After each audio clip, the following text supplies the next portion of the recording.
Welcome back to another episode of We Don't Know What to Watch, podcast about two guys who use a random algorithm to watch random movies. I'm Noah Saturn, and with me today, in this episode, and as in every episode so far, is the Steve Reeves to my Lou Ferrigno, Kyle Mulford. Hello, I'm Hercules. I'm Hercules. Or am I the Incredible Hulk? I'm the Incredible Hulk. Okay, so I guess for those of you that don't get that one, you maybe get Lou Ferrigno, but I don't know. That tend to skew a little older. So did Lou Ferrigno actually play Hercules? He did play Hercules. Okay, he was in two Hercules movies from I thought he did. That's why I didn't go Incredible Hulk. Yes, and then the best part about that is that there's a scene in that where he throws a bear into space. Okay, now I need to see that one. It's just called like The Legend of Hercules or something from the 1980s something. But yeah, and, Steve Reeves was in a series of Hercules movies kind of from around this era in the 1960s in Italy. So, but anyway, I'm getting ahead of myself. What's our movie today? Our movie is The Vengeance of Ursus, or La Vendetta di Ursus, because we have to go Italian again, because everybody wants my Italian every week. Your Italian accent is spotless as always. We should watch like a French movie sometime just to see how you can do French.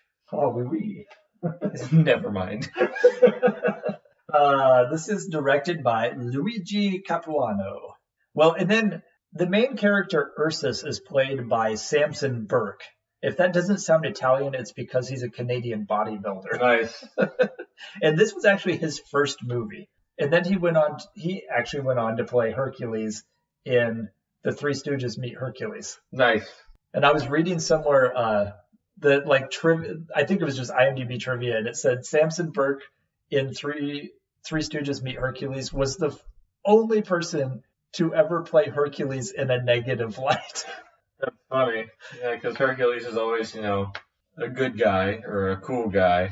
Okay, this week I'm going to do something a little different and give some of the background on this movie before we get into the movie, because this is kind of interesting, because this is a 1961 Italian sword and sandal movie, which they called peplum movies, which I don't remember where the word peplum came from, but it basically refers to sword and sandal movies. And there was a phase in Italy from about 1958 to 1965, and then it kind of transitioned into the spaghetti westerns, which we talked about during the Grim Reaper. Like in the mid to late 60s, the spaghetti westerns came around, and also some Euro spy movies, which they were also calling like spy or spaghetti spy movies or something like that. Interesting. And the distinguish between this and the Hollywood movies is that peplum films in Italy made use of dubbing. So they were all dubbed to English, and they were they were all historical and biblical epics that were kind of in response to, or playing off of the popularity of movies like Spartacus and Ten Commandments. I refer that even stuff like Ben-Hur. And Ben-Hur. The big one, yes, I guess. Ben-Hur. And all of those movies that were going on, the big epic movies. And Sword and Sandal was actually, with critics, was kind of a defamatory name. Like kind of used as it's just another Sword and Sandals movie. Whereas like now we go, oh, I love those old Sword and Sandals movies. Yeah. So this was kind of, the Italians kind of sometimes mirrored back in the 50s, 60s, 70s. They kind of mirrored in a cheaper way what Hollywood was doing. Yeah, and like you said, what was, and with this style of a kind of cheaper Italian style filmmaking, what they also did with spaghetti westerns, I mean, notably with something like, The Fistful of Dollars trilogy again, or just anything by Sergio Leone. What the actors would do is they'd get actors from all over the place. Some would be Italian, some would be whatever, some would be American. Or some would be Canadian bodybuilders. Or some would be Canadian bodybuilders. I got another piece of trivia about Hercules later, but I'll save that towards the end of the video. Okay. But anyway, in this particular version, what they would do, they would just have the actors speak the lines in their native language, and then they would just have people dub over them for different markets. So, for example, okay, this is the Italian market, we're just going to have Italian actors dub it over it. Or this is the English-speaking market, we're going to have English-speaking actors dub over it. Yeah. So they had all of these in a bunch of peplum series from like 58 to 65, around that time period. There was a whole bunch of these movies in Italy, and there was a whole series of movies of Hercules, a whole series of Maciste, I'm not sure if I'm pronouncing that right, of Samson, and there was a whole series on Goliath. And then this is actually the second of 9 Ursus films, which I don't know if Ursus must be like an Italian legend or something, because I don't know if I know the name Ursus. And he's not really like Hercules, because he's not like a godlike figure. He's not a demigod. He's not a demigod, but he's still just like a muscly dude who wears sandals and nice booty shorts. To take advantage of the whole like Hercules craze when it finally started happening, a couple of the later Ursus films, the English versions he was referred to as Son of Hercules, and in one of them they actually dubbed it so that they were calling him Hercules throughout the whole film. So in this movie, they don't really go into explaining whether he has some sort of power or something, because everyone's like, he's like a monster, like he does have extraordinary strength in this movie, like beyond a mere mortal. He's just a buff dude who doesn't wear a lot of clothes. And he basically wears a loincloth and boots. And his muscles are like perpetually, like, it's like he had just like put oil on or something. Yeah. Like he was just going to take constantly oiled up. I guess. It's going to be really slippery then. No wonder nobody could catch him. Slip right through everyone. So that's a little background on this movie. And like I said, when the Italians did this stuff, you watch the spaghetti westerns, you watch these sword and sandal movies or peplum movies, and they are they're very cheap looking. But at the same time, they've got a certain they still charm have a budget. They do have a budget. Everything on the set is real. So I guess they do have a budget. You're right. It just doesn't seem like as big a budget. So they're actually trying, which gives these movies a kind of charm, which that's one thing, nowadays when people try and make a cult movie or, make this charming because it looks low budget or whatever. The problem is that people try to make it look low budget, whereas back in the day, like these Italian movies and then the B movies of the 50s, the equipment wasn't as good, and you couldn't get great equipment if you didn't have a lot of money. So these people were actually trying to make a good movie, and that's why there's sincerity for there. I mean, even stuff like there's still stuff like Sharknado still has value. They're still having fun. Yes. With Sharknado, they're still doing their best with the material, even if the material is super silly and super campy. But they're intentionally trying to make it bad, whereas these were bad because they just didn't have the budget. So they sincerely wanted to make a good movie, so they have more charm than some of these newer movies that are trying to look cheap. I don't know, man. Although does this movie have laser chainsaws and sharks? Does this have Mega Shark versus Mecha Shark? Mecha Shark versus Crocosaurus or whatever. Speaking of which, the CEO of the co-founder of the Asylum, followed me on Twitter this week. Yes, and if he hears this, he'll probably unfollow you. Yes, I know. I'm sorry, Mr. Lat. I really do enjoy your kind of movies too. Yes, the Asylum definitely is. It's but fun. I also think he knows what he's making. So. And that's okay. That's perfectly fine. Not every movie has to be Citizen Kane. No. But anyway, Vengeance of Ursus. Let's talk about the transfer. The weird thing about Amazon Prime is I think they just like some of their movies. I just like to imagine that like Jeff Bezos just like picked up a bunch of random tapes at garage sales, as many as he could find, and then just kind of transfer them onto his computer and put them on Amazon Prime. And because they just need content. And not even like produced videotapes, like something someone taped like off a bootleg, like something someone taped off of TV, and then they just cut the commercials out, and it just left the it's been watched 700 times, so it's starting to wear down a while. Yeah. And there's some cuts in there where it's like it kind of jump cuts, but you can tell there was supposed to be more there. So it's like that's just where the tape got really bad, and they had to just cut it out. I guess so. I don't know what Jeff Bezos does with all of his tapes, but I suppose that's probably it. Well, and I noticed this was also I wonder what aspect this was filmed in, because it was It was what was it? Four by It was 4:3. 4:3, but it was pretty sure but this it was was widescreen because they had something. I saw something in the opening credits about like anamorphic lenses. yeah, and you could tell there were some scenes that were really pan and scan. There were a literal like a digital pan. You just go meh. And I'm pretty sure that wasn't originally recorded that way. Yes, I'm pretty sure they were just in this. It was just a wider shot, so then they just changed it over so you could see the other person speaking. It was kind of like when DVDs first started coming out, and they didn't do widescreen right away, so they would do the pan and scan because we'd start getting flat screens but DVDs, and then they just cut it and do the. And I remember one of the worst movies to watch pan and scan. You wouldn't think, because you would think it'd be one of those sweeping epics or whatever. Worst movie to watch pan and scan is A Few Good Men. Really? All the courtroom scenes where everybody's standing in a line and talking, it's just like pan over, pan over, pan over. I kind of want to seek that out. It's kind of this fascinating piece of film history that doesn't really apply anymore since widescreen TVs are a thing. Yeah, because now luckily people got over the fact that, well, there's bars above and below on my 4:3 like tube TV. Yeah.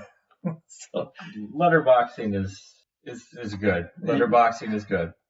A pan and scan is bad. It is bad. That's the moral of this lesson. Anyway, we open with Ursus, this big muscular farmer on his farm with his little brother, and he has to go. His brother is like, "You're such a fibber about like." I bet you used to be a big hero and stuff. No, I've always been a farmer, and he talks like this the whole time. And he's always like flexing and stuff. He's always perpetually flexing. I was watching this and like someone else was walking in the room, and then they're like, it's like, man, that's gotta be exhausting when you think about it. He's like perpetually flexing. Then he's kind of walking around with his chest puffed out at all times. His abs are like sucked in the whole time. His chest is all puffed out, and then like his pecs are just like massive. And his arms are like, you know when you're walking, the arms are too big, so like they're way out instead of just like by your side. It's like he's stuck in like a big snowsuit perpetually. It's like the kid on a Christmas Story. Yeah, like Randy in the Christmas Story. I can't move my arms. So he's like, no, I'm not a hero. I'm just a farmer, just like our dad. And then someone comes and talks to him, and his brother is constantly daydreaming. It's like a little brother, like 10 or 11 or whatever. Mm-hmm. And he's constantly daydreaming about going on adventures and all that stuff. So that's why he wants his older brother's Ursus, who is like, looks like he's like 30 years older. So I don't know if like his parents like really spanned that out. I guess maybe the little brother was adopted or something, or it doesn't really matter. Well, he does know that he was in a war though, because they got the land from Syrah's father because he fought for Atheus or Atheist or whatever. Yeah, King Atheus some of the names in here were a little King YouTube Atheist. Altheus or something. and for fighting in the war for him, he gave him land. Well, Ursus also fell in love with the daughter, the Princess Syrah, but he couldn't do anything about it because he's just a farmer. He's just a farmer, a very buff, perpetually oiled up farmer who's wearing like cut off jean shorts or something, booty shorts. And so someone comes and talks to him, and he has not to go in like a Conan sort of way. No. And so he has to go see Syrah for some reason, and his little brother follows him. And when he's coming back, he sees his little brother and goes, "What are you doing here?" And he's like, "I saw bandits, so I came to warn you." And really, like, he just had seen the bandits. Yeah. So, like, he was kind of lying, but then he actually did end up seeing bandits. And Ursus turns around and sees bandits going into the town he just left. And he's like, "You're telling the truth." Oh, well, there's bandits. We got to fight bandits because Ursus is a good guy. But first he says, "You're telling the truth. Good for you." Which, if you notice, that phrase is used a lot in this movie. Good for you. And that was their go-to phrase for any time anybody did something good. Yep. So, yeah, he goes and fights off all these bandits who are attacking the town. And, so And I have to say it was pretty good choreography. There's a lot of punching. Yeah. His main rule of thumb is punching. If it's basic, he punches a guy, or maybe does like a chokehold on a guy and then like throws him. But that's kind of his whole shtick. Well, but then to finish off the fight, he's not the best martial artist. No, he's just brute force. And he'll take like two guys and flip them over, and but to finish off the fight, he goes to a cart and finds like this big caveman club. Oh yeah, like, why is there a piece of lumber or something? I assume it's just like a big tree limb or whatever. Well, and it could have been, but it was shaped like the old you see a Flintstones club or something, like Captain Caveman. If you remember Captain. I didn't watch Captain Caveman. It was on Flintstones Kids. Okay, never mind. And he was like this big hairy caveman guy, and he had like a giant club. It looked like Captain Caveman's club. And so he like starts beating everybody down with that. And everything gets stolen there, and a lot of the king's guards are beaten up. And Sira is being promised to a king of a neighboring country, King Zagros, or Zagro. And all the escorts, I think, are down and out, down for the count. I guess so. And so he's like, well, I'll escort you to the next town. We'll go see Zagro together with my big, hairy, sweaty chest. Actually, there was no hair on that chest. He waxes. I mean, that guy waxes with that nice. You can't get that oily sheen with hair in the way. That's true. He just all wax. So then we come back to the bandits who got away from them, and they kill the ferryman to cross the river. And they can stab him in the gut, and then they cut the rope just enough so that when Ursus comes, the rope will break, and then because they're trying to the river and drown, I suppose. Because they're gonna fall off the boat just because it's going down the river. Yep. That's a good plan, right? I've seen worse plans. Well, they get there, and one of the bandits is there to be the pseudo ferryman. He pretends to be the ferryman, and Ursus goes, "Move over, you twerp! I'll get us across. Oh, get us across? Because I need something to make my muscles ripple." Yeah, exactly. If I'm not pulling on something or punching someone, then I'm not doing my job. Exactly. So he's pulling across, and then the rope snaps, and somehow then Sira leans against the railing and falls into the water. So he has to jump in and rescue her and swim her to shore, and then he dives in, does the big swan dive. Although he kind of missed, it almost looked like a belly flop. It's like, well, flap. We'll fix it in post. Just keep rolling. And he goes over and grabs the rope and tows it in behind him swimming. Yep. So they didn't account for a giant brute of a man to reel him in. So he gets him there, and he saves Sira, gets him there, and they go to the town.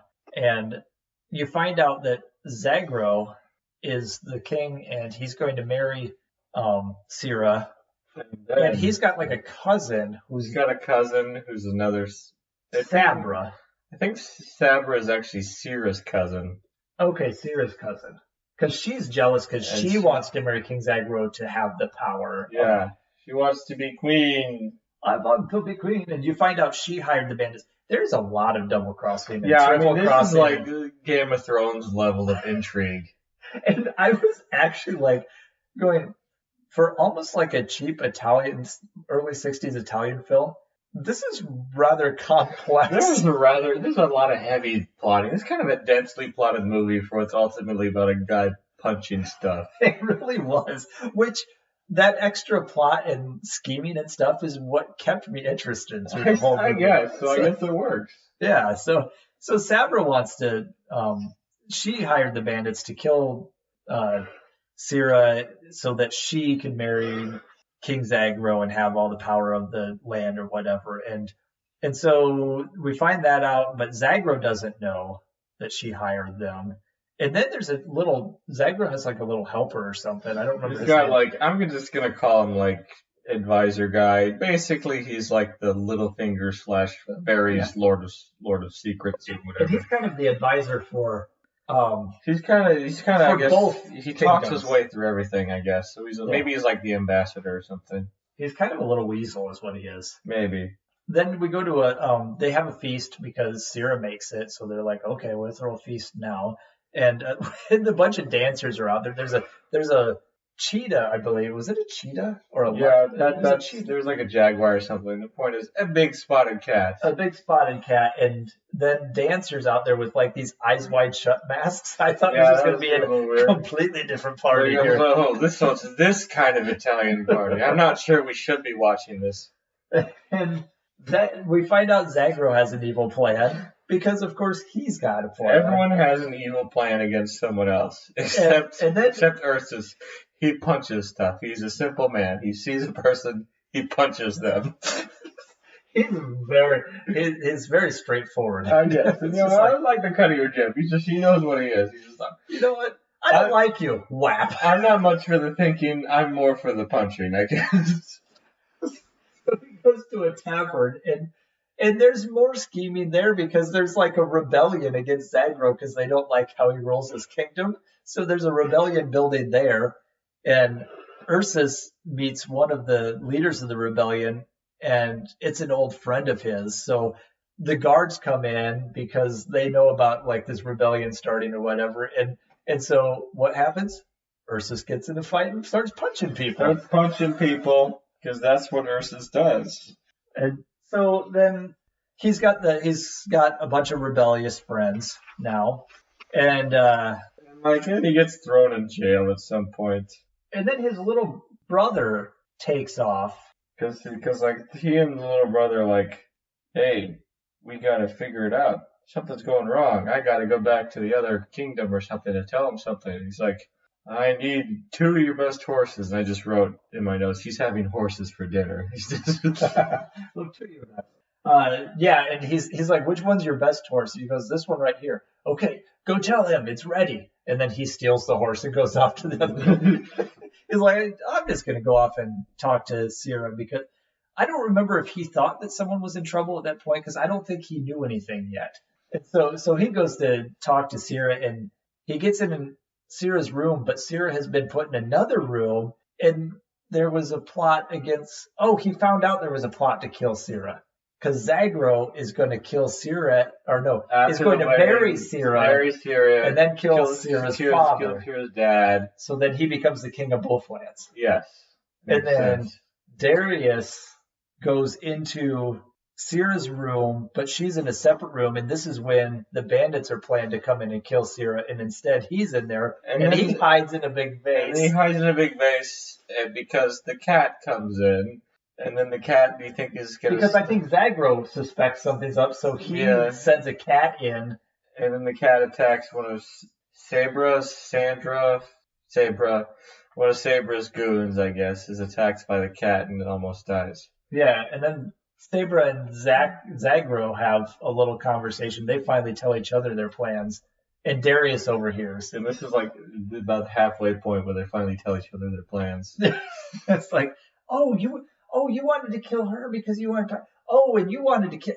Oh, we all want to kill people. We should get together. We should team up. This is now becoming a Marvel team-up comic. Bring your little cheetah thing, and we'll go kill people. So Darius thinks he needs to go and tell Ursus, but Ursus was caught he was thrown in jail. And then Zagro comes and says, well, I'll let you go if you can fight off these guards again, the same guards he fought off in the tavern. However, then they go, well, if the guards lose, then Zagro will kill the guards. So they get Ursus to throw the fight, and so he's still a prisoner. Yeah, then he gets sent back to prison, and he's got his chains on and stuff. And Darius is in a separate prison. And then also Sierra gets in prison too with her handmaid somehow. Yeah, and she's locked up like Rapunzel in a tower somewhere, I think, with her handmaid, because she knows that something's going on and doesn't want to marry Zagro. Then she becomes friends with a chameleon named Pastel. Yes. I wish it was Tangled. I like that movie. That's a great movie. I know. And then Flynn comes to rescue her. Yes. And so Darius and Ursus are both in jail cells, and she knows this, and Zagro's using that as leverage to get her to marry him because he's like, well, I'll either marry you and kill your dad, or if you don't marry me, I'll kill those two, the guy you love and his brother. So no, it's like, not the guy I love. So, and his brother. and his brother. And his brother's like, what? I'm just going to start calling him Opie. Because he has red hair. I'm just going to assume it was Ron Howard. So Opie and Andy, or Opie and Ursus. Opie and Ursus are both jailed, but little Opie gets out because one of the rebellion guys, the guards. See, that's where I was confused because now it's one of the guards. Yeah. Is part of the rebellion now. Since Ursus threw the fight, now they're on his side. And so they poison everyone else with some wine because he's underage. And they're like, oh, good, he didn't drink the wine because he's underage.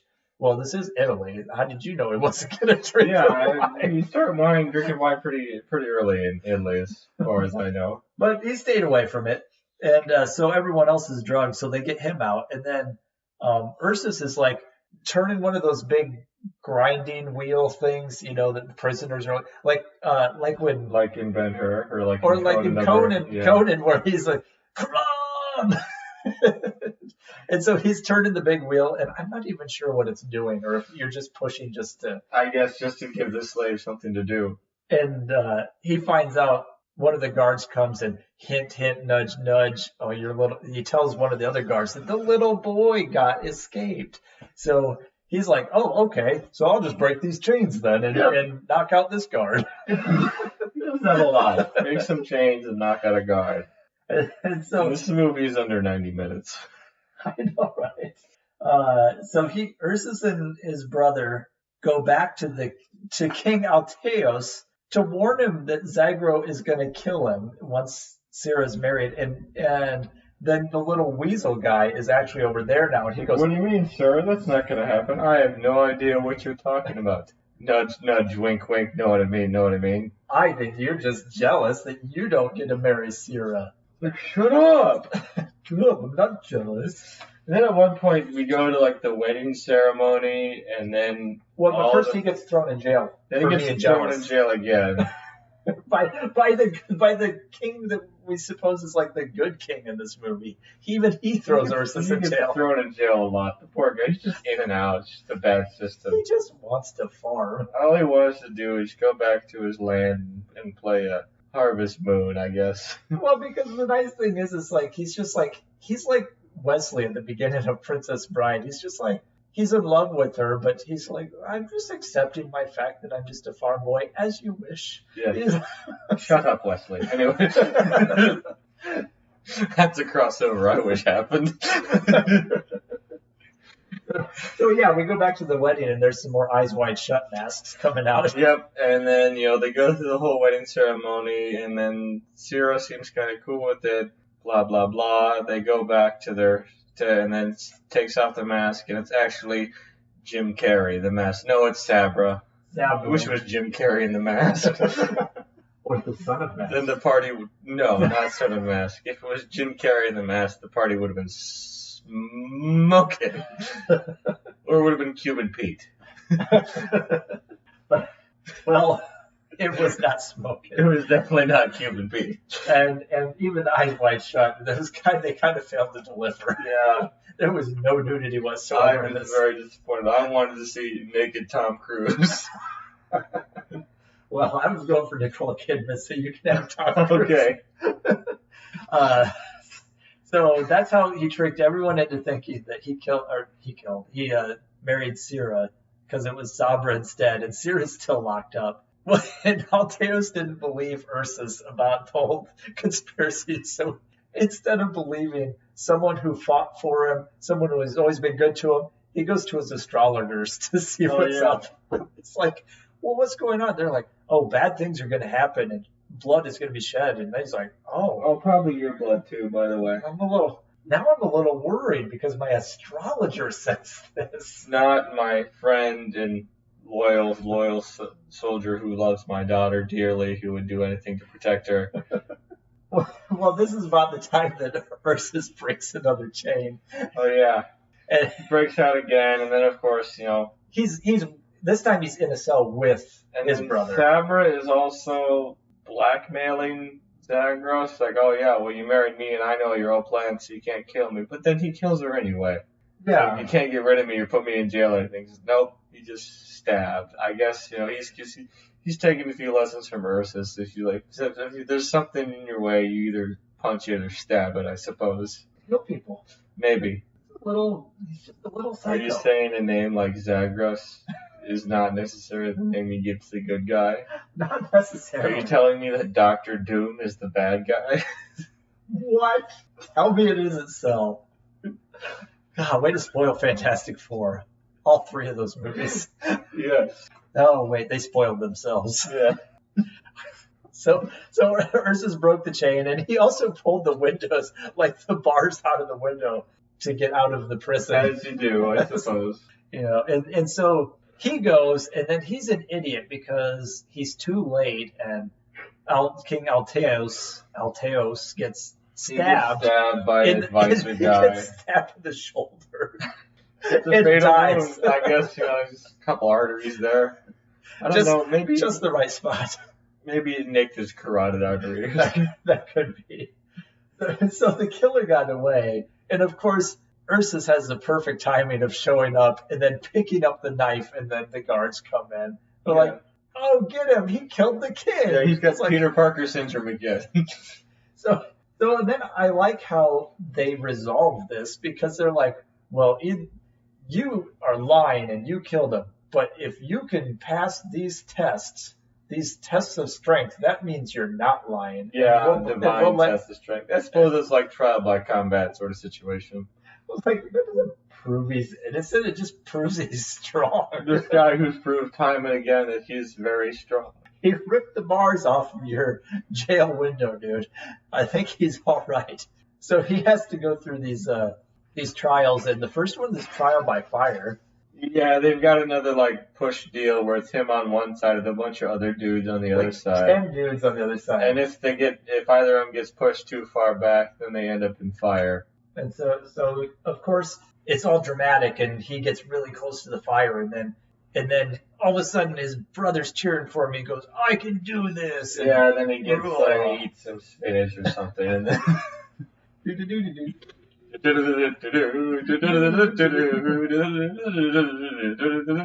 I watched a lot of Popeye cartoons as a kid.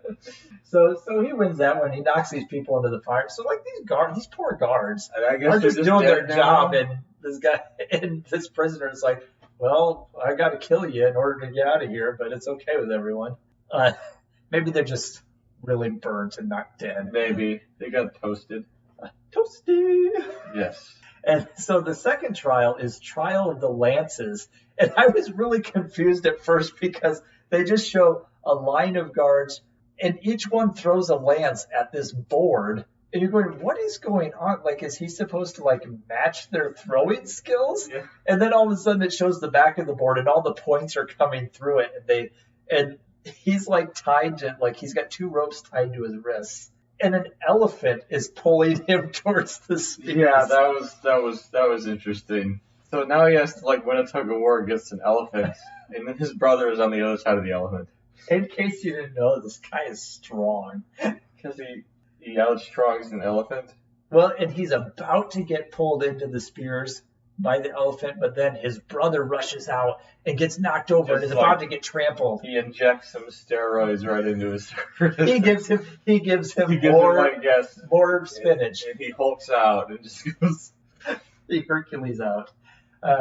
And so his brother's about to get killed by the elephant. He's like, "Well, I can't let that happen. I was just going to give up here, but oh no, I'm strong enough to do this."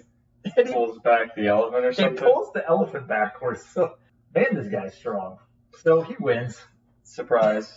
And then Zagro attacks the whole city anyway. And he rallies the troops and stuff, and then I have the note, all hell breaks loose. Yes, and then all the good guys fight the bad guys, and Ursus punches a lot of people. And he throws his shield or something, and then And then the shield bounces back and he catches it or whatever.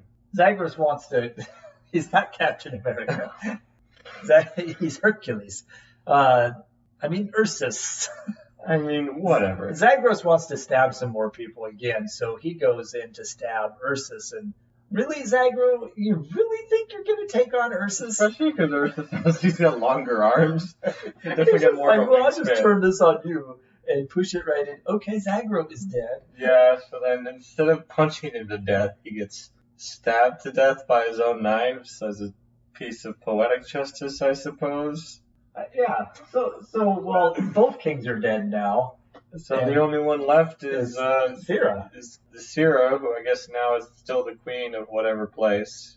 And we have this big celebration scene, and Syrah's free now, and she's the ruler, she's now she's got to rule with her people, and I noticed that Ursus must have gotten some reward money because for the first time in the entire movie, he's wearing a shirt, like a full shirt. Other times he had like a belt or something kind of around, this one single strap. He's got his shirt on. He's got a full shirt on, but he doesn't look too happy about it. It's like, I want to be flexing my muscles for you. And Syrah says, well, I love you too, Ursus. Will you marry me? Yes, and then Chewie gets a medal. Dun, dun, dun, dun. No, copyright infringement for that. We can't get that. Popeye, not so much. But no, I don't want to mess with Disney. Yeah, okay. So Syrah says, you want to marry me? He says, okay. And they go wave to the people, and And that sound effect is not an exaggeration.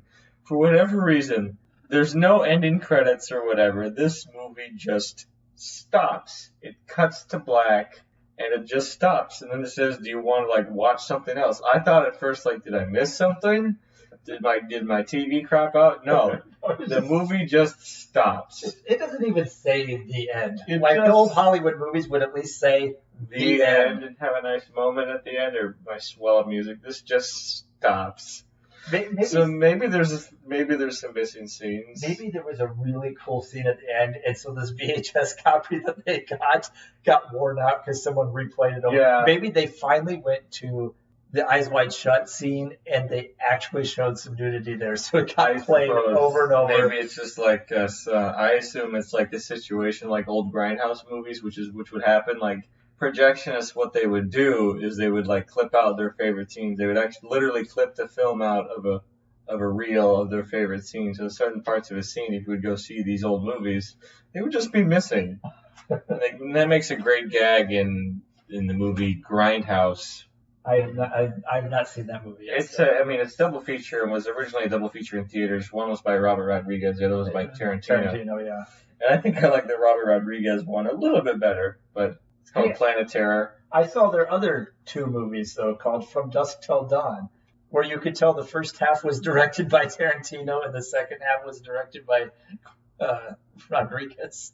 I do really like Dusk Till Dawn. I love that movie. Yeah. It's just two completely different movies, though. It's kind of fascinating at the same time. Yeah. So this one just kind of, you want to marry me? Okay, wave to the people. And literally, and he's not kidding, the parts where it's cut, it's got that old timey sound effects where you can hear the cut in the film where it's the music just goes. And then all of a sudden it's a different scene, and you could tell that some stuff was cut out and even dialogue because there were a couple scenes where it cut within the same frame. So where they were standing, weird. And then it would cut. And they just teleported. And it would be the same exact, they'd be in the same position, but you could tell there was a cut there. Yeah. So, not the greatest quality. Well, let's go into who should watch this and why. I would recommend this for something like MST3K fans because in Mystery Science Theater 3000, I wrote my notes a couple times, where are Jonah and the bots? I just assume they're going to walk out in front of it, in silhouette in front of me every time. But yeah, because they did watch some Hercules movies in Mystery Science Theater 3000, like Hercules and the Moon, Hercules Against the Moon Men or something like that. So if you like that sort of, it's definitely in that same style of kind of goofy, weird Italian movie about a really big, muscly guy. And I would also say anybody who is just a fan of the old Sword and Sandals movies and you've seen all like the classic Hollywood ones, big ones. and if you're going to go and find some like, lesser known, cheaper ones, even foreign ones like this that aren't necessarily the greatest quality, but aren't super garbage, this actually isn't that bad. Not just on a MST3K level, I kind of actually had fun watching this movie. And so, I mean, just a different sort of sword and sandal, and to see what the Italians were doing in response to Hollywood's, this is not a bad place to go. I agree with that. But so now for my extra couple pieces of trivia that I teased here. Well, first important piece of trivia is that a lot of these films, or at least from what I've heard, they could be considered classics of queer cinema, because in film studies and in queer theory, you think about it. I mean, this is a film that's kind of very easy to bring into queer theory because it's about a big, muscly dude who doesn't wear a lot of clothes, who's perpetually oiled up. So if you get that reading out of it, he doesn't really seem that interested in women half the time. So it's like, especially with some of these kind of peplum type films, it's like, I can dig that, I can see that. So maybe if you think about it as you get a queer reading out of this, go for it. And then another piece of trivia was that at one point even Arnold Schwarzenegger played a Hercules in this style of film. In 1968, he was in a movie called Hercules in New York, where Hercules fights mobsters in modern day in 1960s New York. I believe that was either his first movie or it was one of his first movies. It was his first movie, and he got the part because his agent said that he had a lot of stage experience. They thought they meant acting in the theater. No, it was bodybuilding stage. And he was dubbed over. Yeah, that was the thing. Is like he was so poor at speaking English at that point, which look at him now. He still can't. So I think he spoke English in it, and he did all of his lines, but he was so his accent was so bad that they even dubbed over him with someone else. So that guy doesn't go anywhere with his career. No, he didn't make it. Samson Burke didn't quite make it as big as as Mr. Schwarzenegger, so he didn't become the mayor of... He didn't become the governor? He didn't become the mayor of Canada. The mayor, the lord of Canada, the king of Canada. The king of Canada. The maple syrup king. The sausage king of Chicago. But he did get to perform with the Three Stooges. So at least, that in itself is interesting. So let's go to our magical spinning device and spin the wheel for... next week's episode. We'll never know. We're going all genres, anything goes here. We get a documentary. This one looks like a real documentary this time. Yeah, sustainable. This film weaves together expert analysis of America's food and farming system with a powerful narrative of one extraordinary farmer who is determined to create a sustainable future for his community. Interesting. And where are we going to watch this? It is streaming on Netflix. All right. Woo! So all you Netflix subscribers out there, take a look at Sustainable, and we'll see you next week. Until next time. If you get in a put a shirt on. Put a shirt on, and if you get in a problem with someone, punch them. Good advice.